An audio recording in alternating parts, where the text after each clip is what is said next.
7 días en el lugar secreto. Un camino práctico para la comunión diaria. Día 1. Ejercicio.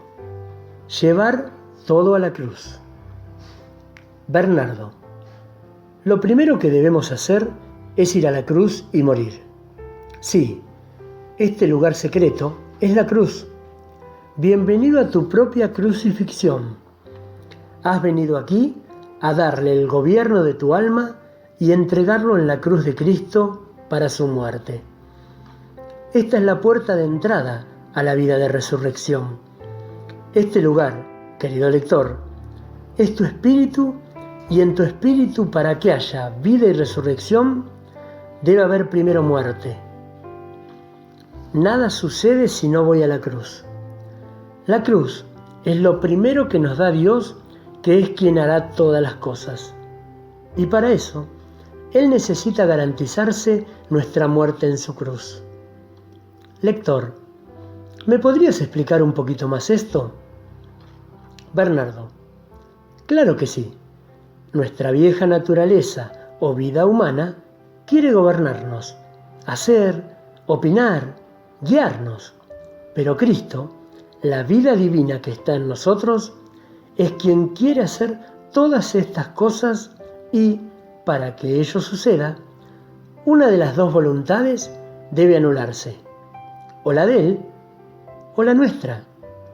Es decir, que no se haga mi voluntad, sino la suya, lo cual significa rendirnos por completo a Él y entregarle nuestra vida en la cruz del Calvario.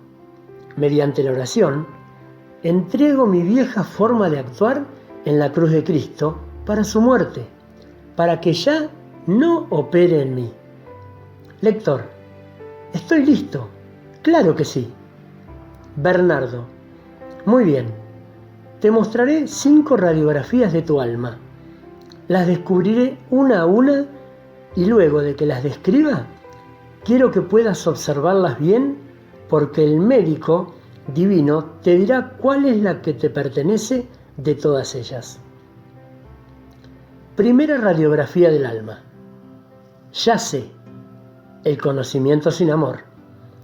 En esta radiografía observamos a las personas que se paran en sus conocimientos, en todo lo que aprendieron, en lo que saben. El conocimiento sin amor nos hace parar en el orgullo. Rápidamente, a lo que escuchan, le añaden lo que ellos ya saben. Por ejemplo, dicen, sí, esto ya lo leí, o esto ya lo hice. Personas con quienes compartís un conocimiento, una experiencia, e inmediatamente te dan un ejemplo de cómo ellos ya lo están viviendo. Es la radiografía del gobierno del conocimiento. Y si aún no tienen conocimiento sobre la lectura de este, o están siguiendo una determinada bibliografía, o tienen muchos años de iglesia, ese mismo conocimiento es el que dirige su alma. Si bien este no es un conocimiento malo, es el gobierno del conocimiento. Te comparto, querido hermano, que durante muchos años he conocido gente que sabía mucho o poco de la Biblia. No importa el porcentaje, pero el espíritu de orgullo del gobierno del conocimiento no les permitía experimentar lo nuevo de Dios. Su pensamiento o su posición era, sí Señor, háblame, pero no cambies ni toques lo que yo ya sé. En algún lugar de sus almas, estas personas sienten una determinada satisfacción y hasta orgullo de su propio conocimiento, lo que han aprendido y todo lo vivido. Este ya sé lleva a muchas personas a no permitirse abrirle la puerta a la vida del aumento de Cristo. Escuchan el mensaje, aplauden, dicen amén, pero no hay transformación en ellos. Otros utilizan todo ese bagaje de conocimientos para analizar lo que escuchan, debaten, etc. Estas personas han perdido el espíritu de la niñez, el ser un niño abierto a la sorpresa, a lo nuevo y a la gloria del Señor. Un momento. Vayamos a la próxima radiografía. Segunda radiografía del alma. Los logros. Aquí gobierna la capacidad de la persona. He podido estudiar, he tenido resultados, he obtenido fruto en mi ministerio, he llevado a la gente al Señor, he ayudado a las personas a crecer en la fe y mucho más. Es decir, los logros son los que gobiernan y le otorgan satisfacción en cualquier ámbito que la persona se desarrolla, tanto en lo privado como en su servicio en la iglesia. Algunos se jactan de lo alcanzado, otros ostentan y otros los disfrutan en el interior de su corazón. Estas personas suelen decir: yo soy una persona que logré muchas cosas. Con el paso de los años, he observado y he visto a muchos padecer esta enfermedad mortal. Gente que busca un título, una posición, o que anhela ser nombrada y exhibe sus capacidades sintiéndose así superior y distinta a los demás. Tercera radiografía del alma. El gobierno de la acción. Hace un tiempo me comentaron acerca de una mujer que asistió a una reunión dominical. Al poco tiempo de haberse sentado, alrededor de 2 horas después dijo: yo no puedo estar sentada aquí sin hacer nada, voy a servir en algo. En muchos casos, el deseo de servir, convertido en activismo, nos conduce a perder totalmente la vida espiritual. Muchas personas sirven en adoración, en los equipos, en el mantenimiento del lugar, pero no tienen vida de comunión. ¿Por qué sucede esto? El servicio es quien gobierna su alma, y aun cuando servir es bueno, su gobierno hace que el alma esté viva. Cuando decimos que el alma muera, significa que ella ya no nos gobierna, por lo que la muerte sería el no gobierno de nuestra vida humana, sino el gobierno de Cristo sobre la vida humana. Por lo tanto, Cristo no puede aumentar en ellos. Están escuchando el mensaje y mientras lo hacen, están pensando cómo lo compartirían en su equipo.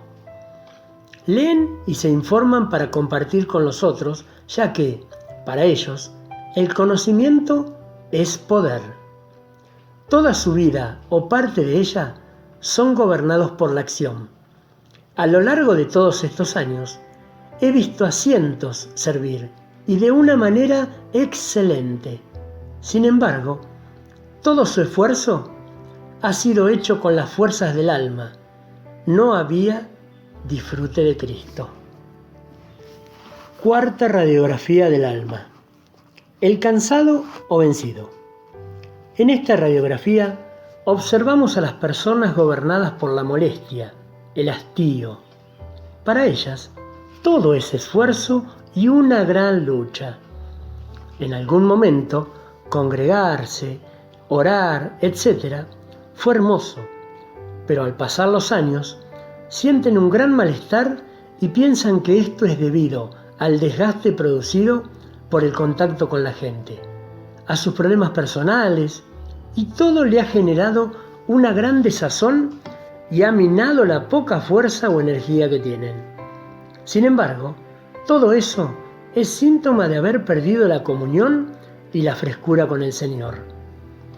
Nunca una persona que disfruta del Señor experimentará estos síntomas.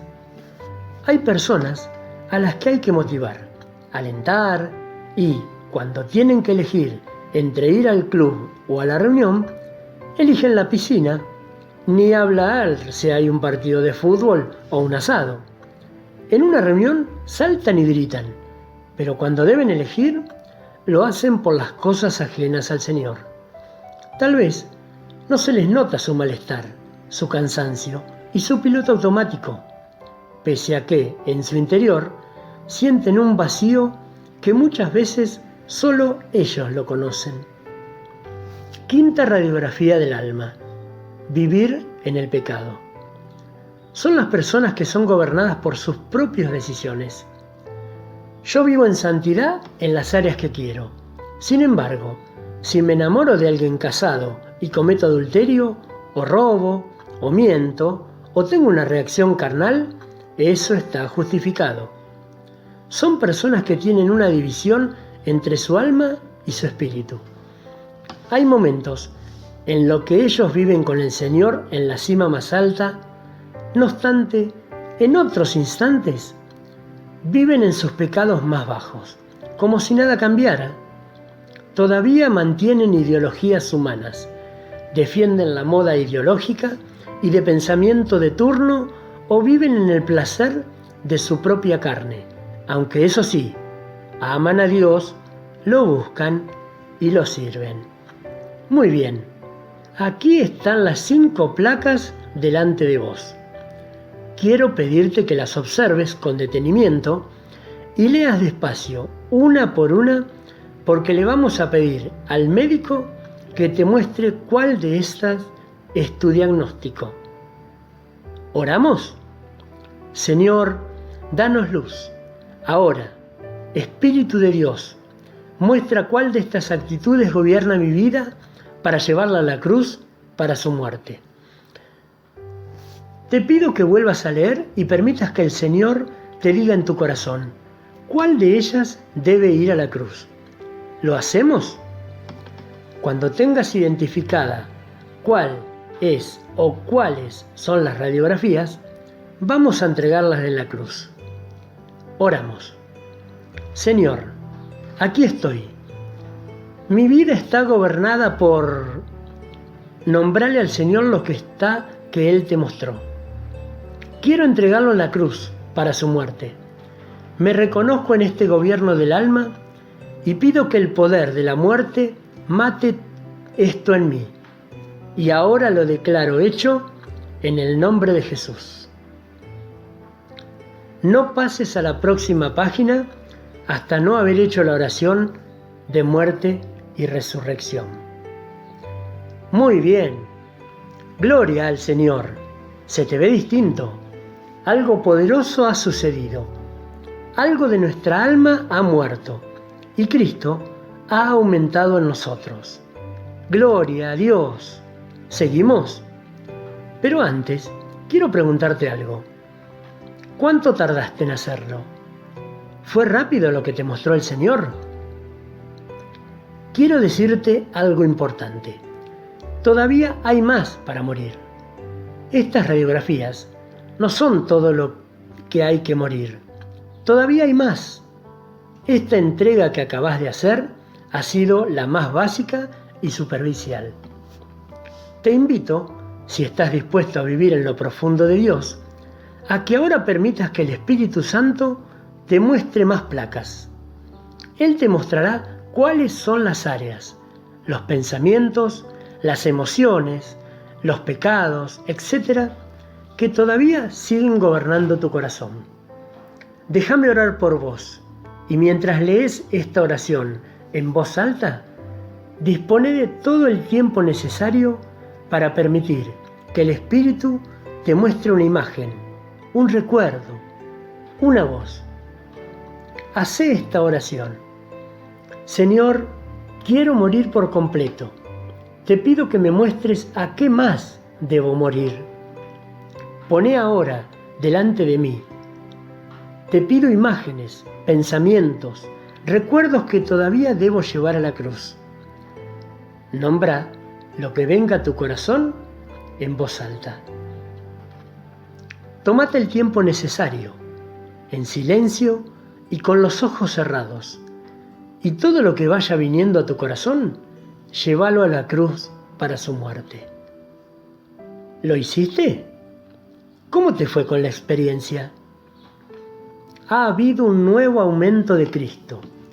No hay nada más maravilloso que pasar por la cruz. Sin cruz no hay resurrección, es decir, no hay aumento de Cristo. ¿Seguimos? Pero todavía falta más. ¿Cómo? Sí, hay que continuar muriendo. Quiero que leas nuevamente esta frase que te acabo de decir. tenés que volver a morir. ¿Qué sentís frente a lo que te dije? ¿Cuál es tu reacción? No, no puede ser. O, basta, ya lo hice. O, otra vez. O, qué bueno, sí señor, estoy dispuesto. Vamos a orar otra vez, porque tu segunda oración fue tu día 2 de cruz, pero vamos a ir al día 3. Tomamos 3 oraciones de muerte como símbolo de 3 días en la tumba. Vamos a orar y no salgas del lugar hasta que Dios no te muestre lo más profundo que debe ir a la cruz. Hay raíces que están escondidas. Imagínate una casa. Tenés una rajadura en el segundo piso. Le colocás enduido, pintás y ya está. Pero vuelve a salir la rajadura porque esta viene del primer piso. Entonces vas al primer piso, enduís y pintás la rajadura. Y a los 3 días aparece otra vez. Entonces, ¿dónde hay que ir? Al sótano. Porque si yo no curo la raíz, todo lo demás va a seguir creciendo. Miedo, ansiedad, baja estima y problemas. A los 2 días tengo el mismo otra vez. A los 3 días, ¡ay, me siento decaído! Te lo entrego otra vez. Y buscamos apoyo. Orame vos, orame vos. ¿Qué hay que orar? Los aspectos en los que no experimentamos crecimiento y se nos repiten problemas de pareja, con los hijos, de carácter, etc. Tenemos que pedirle a Dios que nos muestre la raíz, que es algo que está escondido. Porque si yo le entrego en la cruz la raíz, todo lo demás desaparece.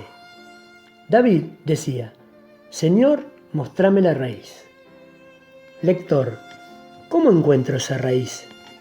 Bernardo, cuando buscamos la raíz, es el Espíritu Santo el que nos debe mostrar cuál es. No es por autoanálisis, ni por investigar en nuestro inconsciente, sino por estar abiertos y disponibles para que el Señor pueda mostrarnos cuál es esa raíz. Muchas veces, esa raíz no es un pecado, sino una idea, un pensamiento, que trae consecuencias de pecado. Por ejemplo, si yo creo y me aferro a la idea de que no puedo prosperar, esa idea puede traer actitudes pecaminosas. Robos, mentiras, engaños, coimas, etc. Todos esos pecados tienen una raíz en una idea, que no es un pecado necesariamente. Por eso, también el Señor nos muestra ideas que al llevarlas a la cruz inmediatamente arrastran y cambian gran parte de nuestras conductas. Con frecuencia, esas ideas o raíces producen síntomas o frutos que no necesariamente son pecados, sino que son conductas que me atan. Por ejemplo, si yo tengo baja estima, eso puede generar en mí que salga menos, que me sienta inseguro al compartir con los demás, que tenga ansiedad al hablar con el otro, etc. Es decir, la raíz es una idea o un pensamiento que puede o no ser necesariamente pecaminoso y que puede o no traer fisuras pecaminosas. De modo que, cuando nosotros entregamos en la cruz y no vemos cambio o transformación en nuestra alma, es porque todavía no hemos ido al sótano, no hemos dado con la idea raíz, y esto es lo que el Espíritu Santo nos va a mostrar si estamos abiertos a ello. Lector, ¿me das un ejemplo en vos, en tu vida? Bernardo, claro, yo crecí en una familia de clase media. Mi papá solamente fue un solo día a primer grado en su pueblito natal. Mi mamá terminó apenas el primario para adultos. Ambos vinieron como inmigrantes de Grecia, de la guerra. Mi papá trabajó junto con mi mamá muchísimas horas en un kiosco. Mi papá también fue zapatero. Yo construí a partir de ahí una idea de la que no era del todo consciente, y era que yo no iba a tener la capacidad para estudiar y tener buena memoria. De hecho, esta idea que se arraigó en mí me llevó a tener dificultades para estudiar en el primario, a repetir un año en el secundario y a tener grandes luchas para recordar y memorizar. Sin embargo, mis hermanos desarrollaron todo lo contrario. Mi hermana es profesora de castellano, literatura, latín y griego. A ella le iba muy bien en todo lo académico, porque ella no instaló la misma idea que yo había instalado. Recuerdo que mi mamá me decía, cuando yo quería dejar el secundario, creo que quise dejarlo cada año que cursé de primero a quinto. O trabajás o estudiás. Para luego decirme, terminá de estudiar y luego te pones a trabajar, y no necesariamente seguís una carrera universitaria. Cuando terminé el secundario, empecé a estudiar psicología y descubrí que me era fácil estudiar, que me apasionaba. Aún recuerdo que, a lo largo de mi carrera universitaria, nunca fui motivado a estudiar. Es más, mi mamá me decía, si querés, dejá y ponete a trabajar. No es imprescindible que hagas una carrera universitaria. Y no solo lo hice, psicología, sino que además hice paralelamente teología y luego sexología, y una gran cantidad de posgrados hasta el día de hoy, que estoy terminando mi segundo doctorado. ¿Qué fue lo que sucedió? De alguna manera, la idea que me tenía aprisionado, la idea raíz de que no iba a poder estudiar, fue rota al entrar en la universidad. Al comenzar a estudiar y ver que me gustaba, descubrí que tenía la capacidad. Esa idea, entregada al Señor, me permitió cancelar un montón de síntomas, de rajaduras que me traía la idea de que no iba a poder. Eso es lo que hace el Espíritu Santo. Nos va mostrando a través de la revelación o de una palabra profética o de la misma experiencia por la que Dios nos va guiando al ir llevando a la cruz ideas. Y descubrimos que es Cristo en nosotros. Te comparto un secreto que aprendí en estos años.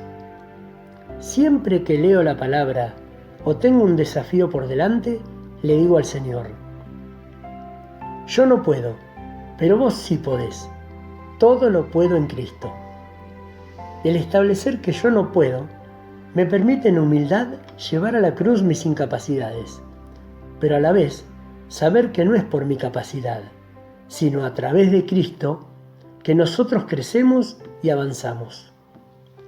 Lector, entonces, ¿yo no debo continuar analizándome para poder ver qué cosas entregar a la cruz cada día? Bernardo, exacto, el autoanálisis no sirve, porque sin darte cuenta, activaste tu propia alma para examinar tu alma. Y el alma es engañosa. No debemos hacer autoanálisis, debemos pedirle al Señor. Señor, muéstrame las cosas que me son ocultas. Te va a suceder que caminando o en el trabajo, de pronto, te viene un recuerdo, triste o no, un miedo, o que durante una experiencia tenés una reacción ante la cual el Señor te ilumina y te dice, esto. Ahí mismo necesitas entregarlo en la cruz para su muerte. Lector, perfecto. Entonces yo debo dejar que Dios me ilumine.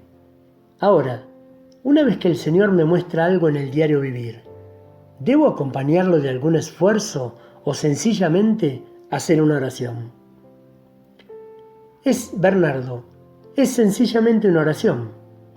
El alma no puede darse muerte a sí misma.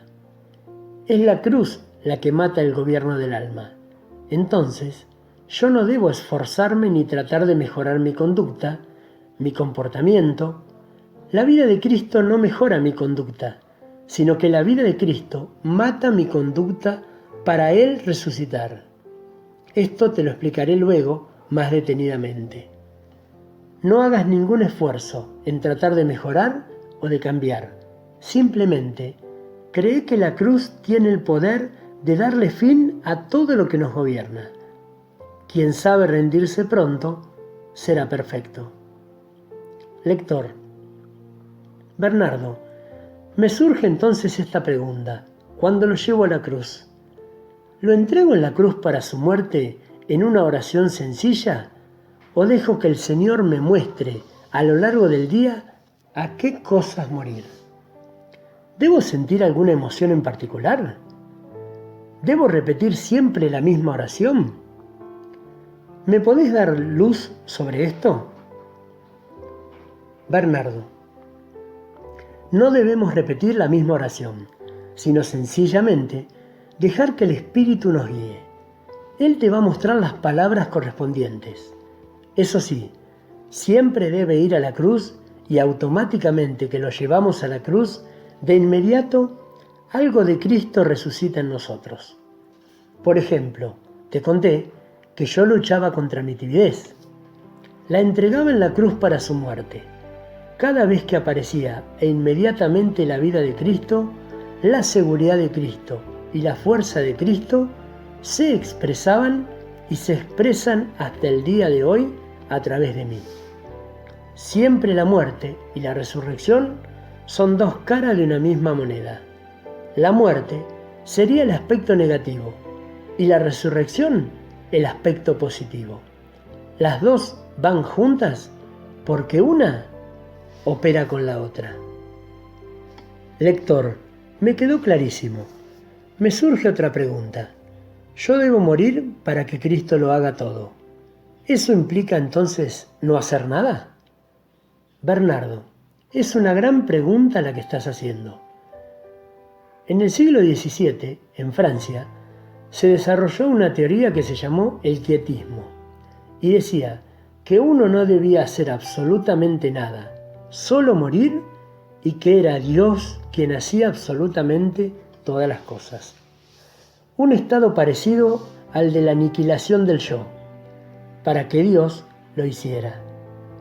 Desde ese entonces hasta el día de hoy, ha habido una gran discusión entre los quietistas y los activistas. Estos últimos dicen: ayúdate que yo te ayudaré, yo hago lo que puedo, y Dios hará lo que yo no puedo. Mientras que los quietistas dicen: descansá en el Señor, Él hace la obra. Entonces, ¿cuál es la solución? Me parece que el planteo aquí, entre elegir entre uno u otro, es un planteo equivocado. No se trata de si lo hace Dios o lo hago yo, sino de que mi única tarea como rama es estar en comunión con el tronco y recibir la vida de Dios. Mi tarea, antes de hacer algo mientras hago algo y después de hacer algo, es mantenerme dependiente del Señor. No es yo tengo comunión y luego Dios va a hacer todo.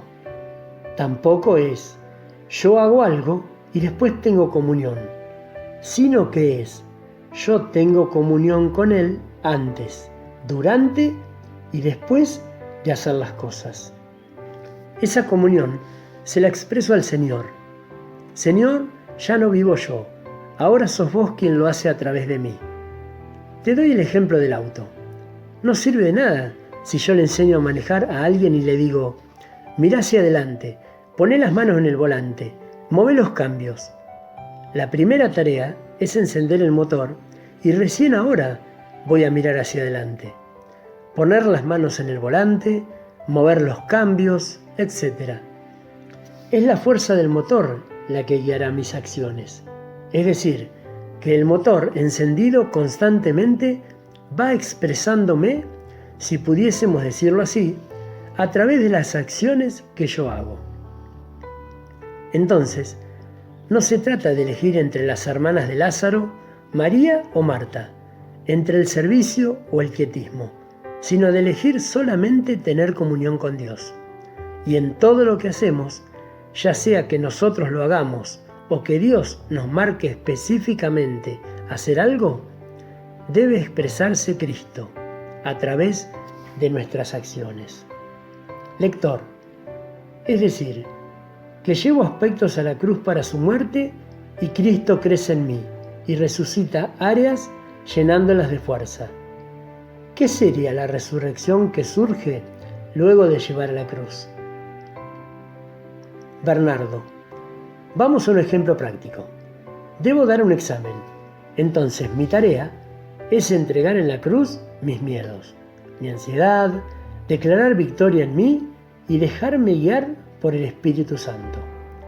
Yo voy a estudiar, voy a leer, voy a encontrarme con un compañero para repasar y sé que todo lo que vaya haciendo será guiado por el Señor. Mientras voy haciendo las acciones con paz y con tranquilidad, a medida que las hago declaro: Señor, tu vida está en mí, vos te expresás, vos me guías. Luego de dar el examen, declaro gratitud y sigo en comunión. Es decir, que mi comunión es un vivir a Cristo las 24 horas. Esa es la mejor parte. Es más, es la única parte que nosotros debemos hacer. Durante muchos años, el modelo era: yo oro para que Dios me hable y me diga qué tengo que hacer. Por eso, tenemos una gran cantidad de libros que dicen cómo oír la voz de Dios, cómo buscar la confirmación del Señor. Es algo así como poner una moneda para sacar una gaseosa. Hago algo y espero que Dios me guíe específicamente. Pero el modelo bíblico es: yo vivo con Él y en su vivir de las 24 horas me voy moviendo porque Cristo me mueve. Cristo siempre está en movimiento y Él me impulsa a hacer cosas. Y ese mover de las cosas lo hago con paz y con tranquilidad, siempre confiado en que el Señor me está guiando, más allá de que Él pueda hablarme para hacer algo específico. Mi búsqueda no es para que Él me diga específicamente qué debo hacer o qué debo decir, sino para disfrutarlo a Él. Y al ser guiado en las cosas que voy haciendo, dependo de Él y de que Él lo hará a través de mí. Lector, es decir, que no alcanza con tener un devocional a primera hora del día y ya. Bernardo, muchos creyentes han creído que la vida cristiana es: separo un momento, oro a Dios para que Él me diga específicamente qué debo hacer. Como si Dios guiase solamente ciertas conductas cuando lo que Él se propone en nosotros es que lo vivamos a Él las 24 horas y que en todo lo que hagamos Cristo sea expresado en nosotros más allá de alguna tarea específica a la que el Señor nos pueda guiar.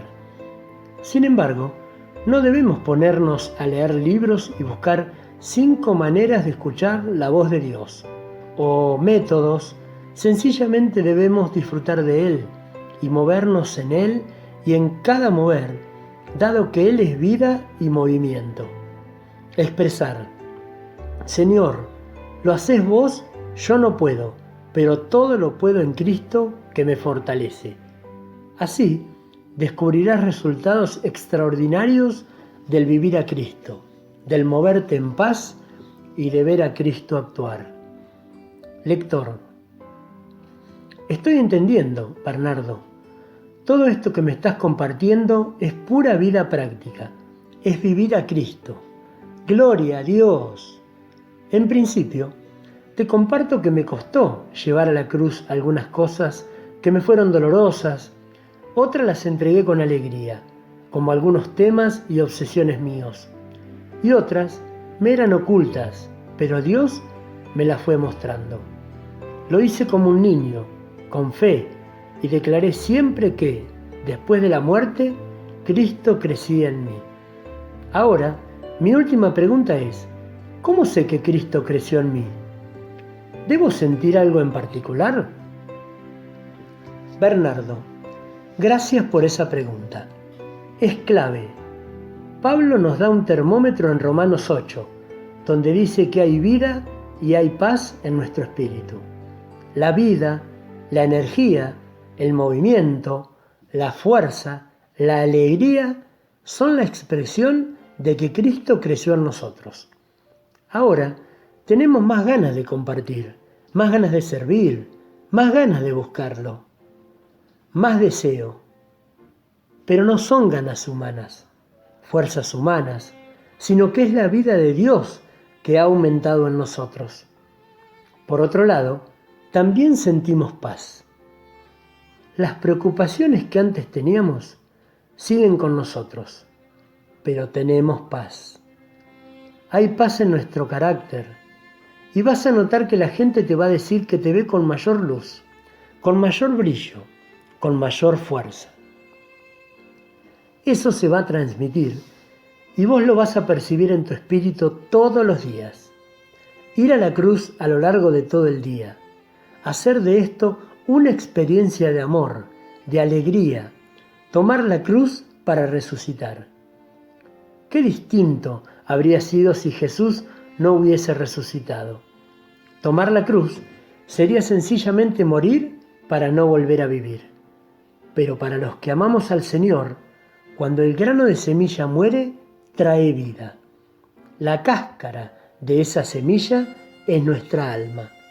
Cuando el alma muere, se abre paso a que Cristo sea a través de nosotros. Lector, si tengo un sueño, un anhelo, ¿eso lo debo llevar a la cruz? No me quedó claro. ¿Por qué si algo es bueno, también debe ir a la cruz? Bernardo, es una gran pregunta.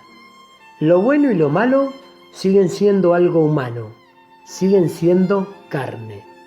Recordá que cuando el hombre cayó, el alma se volvió yo y el cuerpo se volvió carne. Dentro de nuestra carne, explica el apóstol Pablo en Romanos 8, tenemos dos leyes, la ley del bien y la ley del mal, es decir, el conocimiento del bien y del mal. Cuando yo toco una, se activa la otra. Siempre que quiero hacer algo bueno, surge una lucha en mí porque también se activa lo malo. Es muy claro que debemos llevar a la cruz los pecados, los problemas de carácter, las cosas que nos atormentan.